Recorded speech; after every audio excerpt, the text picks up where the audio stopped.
playtime. We gotta do the work. We gotta shoot a video. Yeah, we have to do video.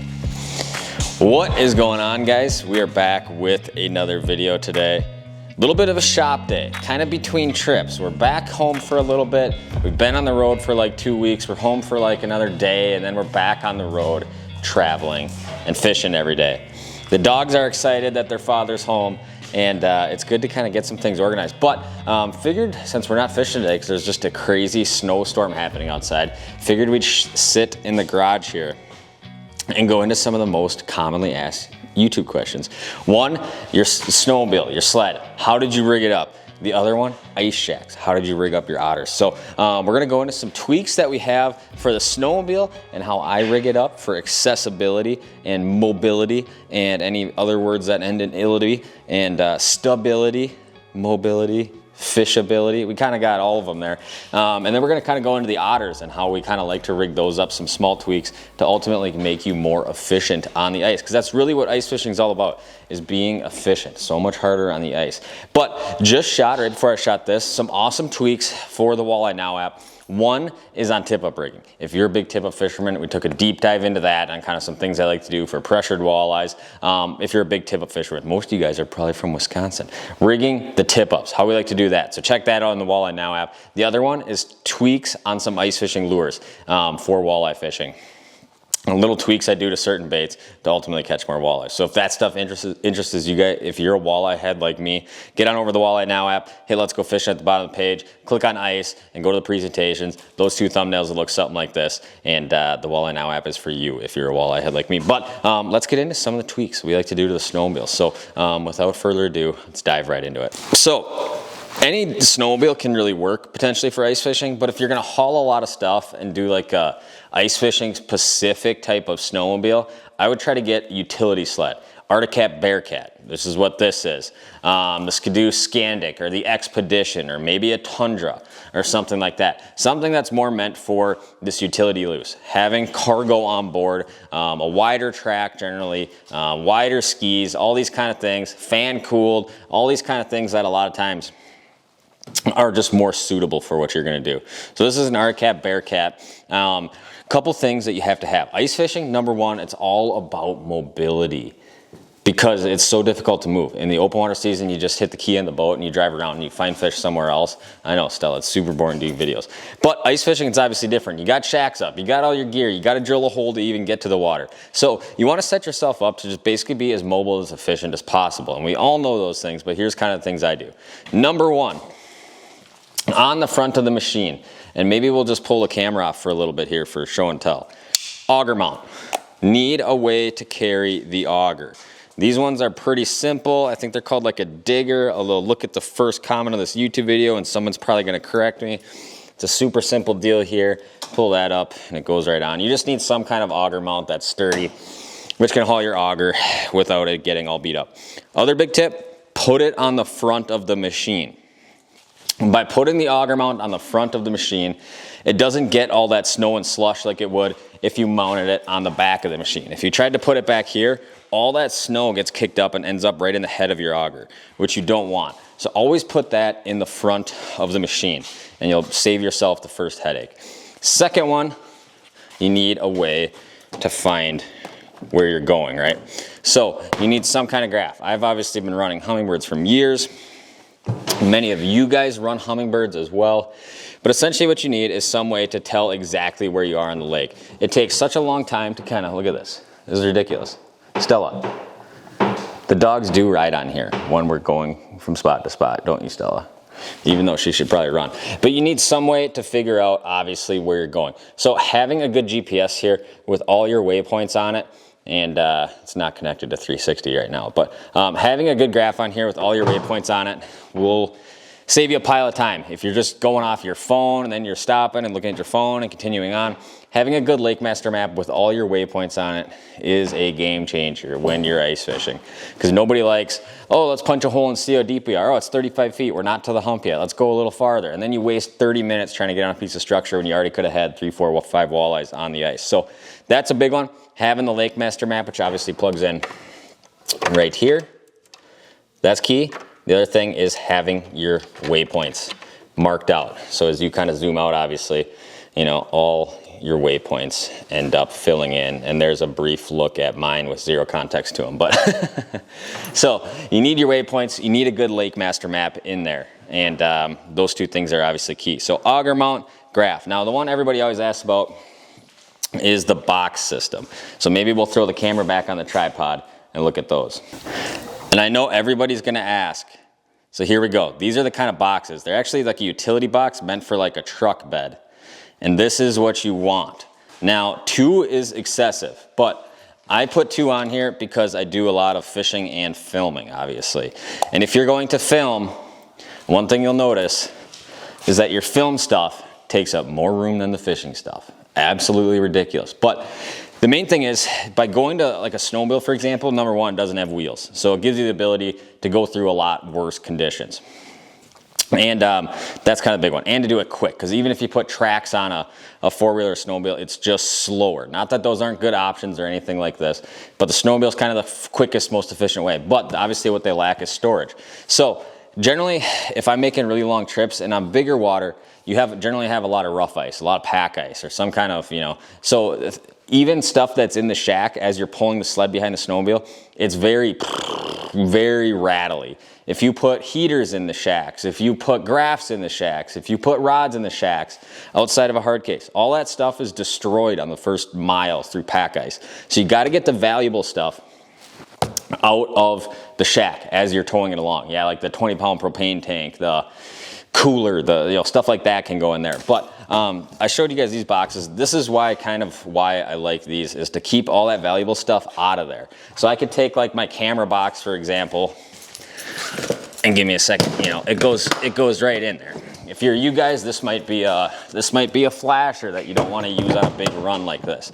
I keep a box in here for like underwater cameras that I keep in here, and a box full of tools. I could take a bait box and put that in here too if I want. So these compartments are obviously huge, and they provide you for a lot of storage. And the second thing is they're fully lockable. So you can actually just lock these things, like if you're staying at a resort or if you're at a sketchy boat ramp, and we all know, we all launch at plenty of sketchy boat ramps in the wintertime. So having these boxes is a huge game changer for me. Put all my valuable stuff in there. Now, what I put on top, and I'm just walking around here totally off camera, is my 2B rod bag. Now, if you fish with long rods, a lot of 40-inch plus stuff, this is the one to get, and because it's really the only kind that holds this, you know, holds these longer rods. But essentially, all I did was built a strap-on system right here, where obviously you guys can see these two. One's an eye; it's just got a big, thick bungee on there. One on the back too. Slide it on like this, and there's actually little. I feel like this video is just kind of all over the place here. But whatever, we don't really care, right? We're the producer, the editor, and the star. So put it through here and just link it on just like that. Front one has the same kind of deals. It's got these little loops here in the fabric. Loop it in there, cinch it down. And just like that, now I got my rods up off the ice or off the sled as well in a super easy way. It lets you easily pull up to the spot you're fishing, come around back here, unzip your latch and say, okay, this is the rod we want to fish with here, and boom, you're fishing. So that is a big deal as well, having the rods obviously easily accessible. The other one, which took a little bit of engineering to complete this year, was obviously most of us, or a lot of us, are running around with Mega Live or Live Scope or Active Target poles now.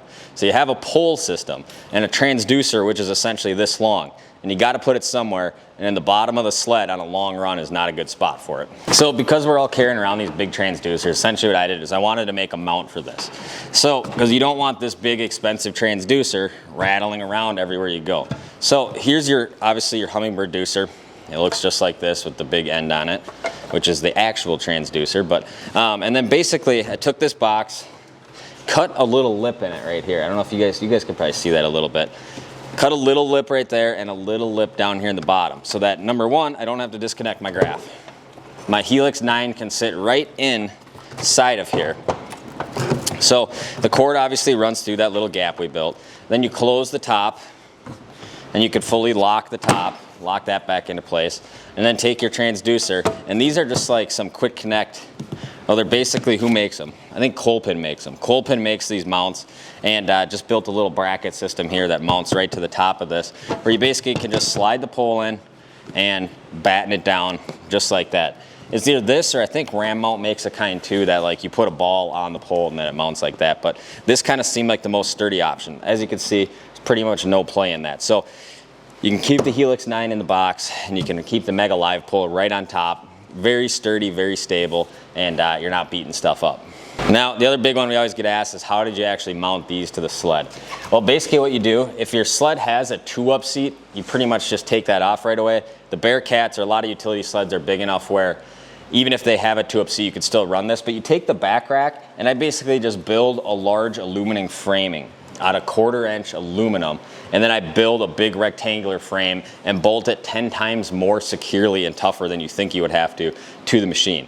And that's how I kind of keep all that stuff bolted on there. So, and it's super sturdy. This is like the 3rd snowmobile I've done this with, and as long as you take your time, measure everything out, do everything super precise, you're pretty much good to go. So that's a snowmobile setup. That's how I like to run it. And hopefully that answers some of the questions you guys have. But let's move on to one of the Otters, and one of the Otter shacks, and we'll go into that.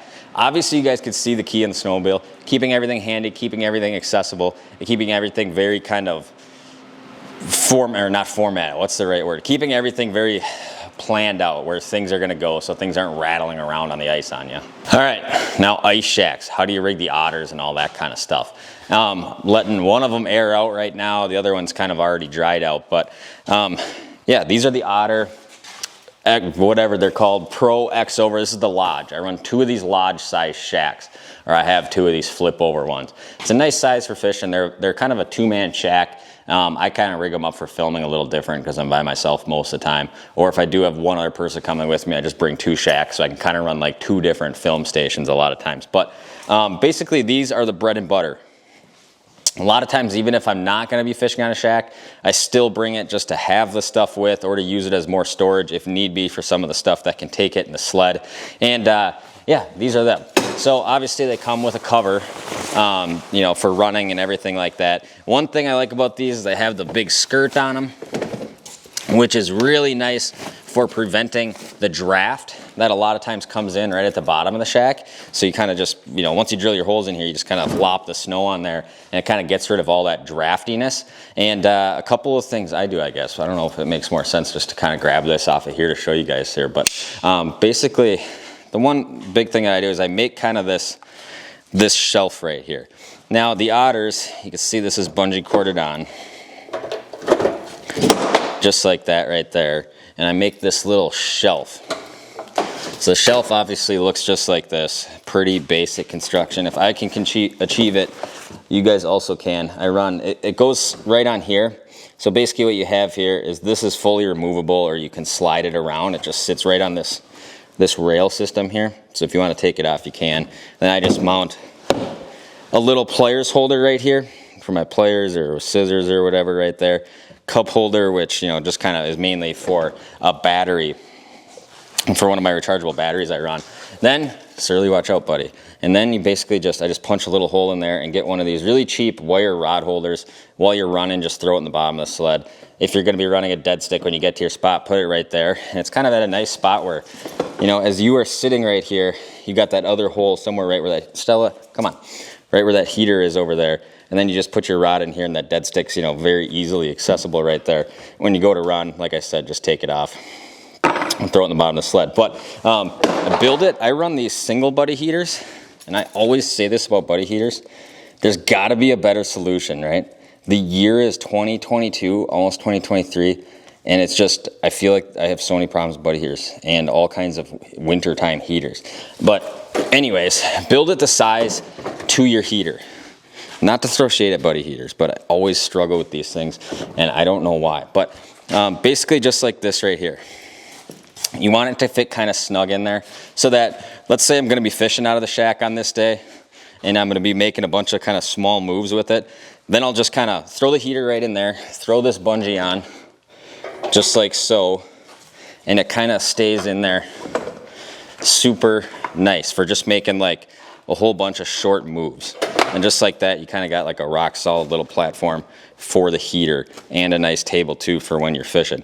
So I do that, and I leave this all connected up just like that with my 12-foot or 6-foot hose to this right here, obviously, your 20-pound propane tank. And basically what you want to do is build a solid spot for that tank to sit.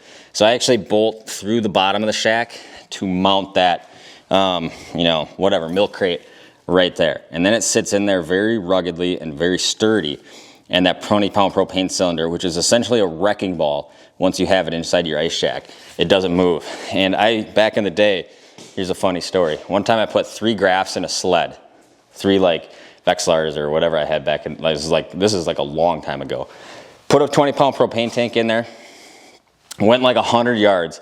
The propane tank got loose in the shack, ended up slicing or breaking 3 graphs in like a 100-yard move. So you got to be a little smarter about it as we get older. At least I like to think we are anyway. So building something like that where, you know, everything's very secure in here.